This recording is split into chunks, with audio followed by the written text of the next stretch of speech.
मराठा योद्धा मनोज जरांगे पाटील आज मुंबईकडे कूच करत आहे आणि आता आपण अंतरवाली सराटी जवळच्या एका शेतातील मैदानावरती आहोत आणि या ठिकाणी राज्यभरातून जे मराठा आंदोलक आलेले आहेत ते जमलेले आहेत आणि या ठिकाणावरून ते मनोज जरांगे पाटील यांच्याबरोबर मुंबईकडे कूच करणार आहेत।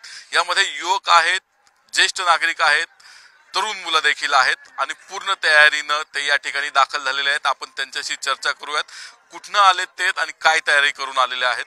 मित्र, तू कुठनं आलेला आहेस, कधी आलाय आणि काय तयारी करून आलाय? मी नांदेड जिल्ह्यातून आलेलो आहे।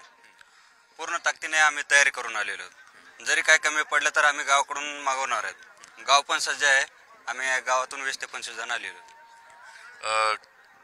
काय साहित्य आणलेलं, वाहन कुठलं आहे आणि किती दिवसाचा शिधा असेल तर काय काय गॅस आहे का आणि किती दिवसांपुरेल असं आणलेलं? एक आयचर आहे, गॅस आहे, छोटी शेगडी आहे, 2 तांदळाचे कट्टे आहेत, पोहे आहेत, सर्व जे लागणार आहे ते सर्व आणलेलं आहे।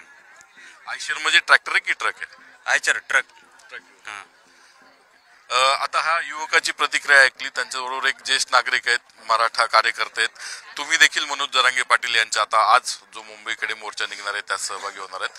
तुम्ही कुठून आलेला आहेत, किती गावातले लोक आलेले आहेत, काय तयारी करून आलाय? आम्ही रामेश्वर तालुका औंढा नागनाथ येथून आलेलो आहोत।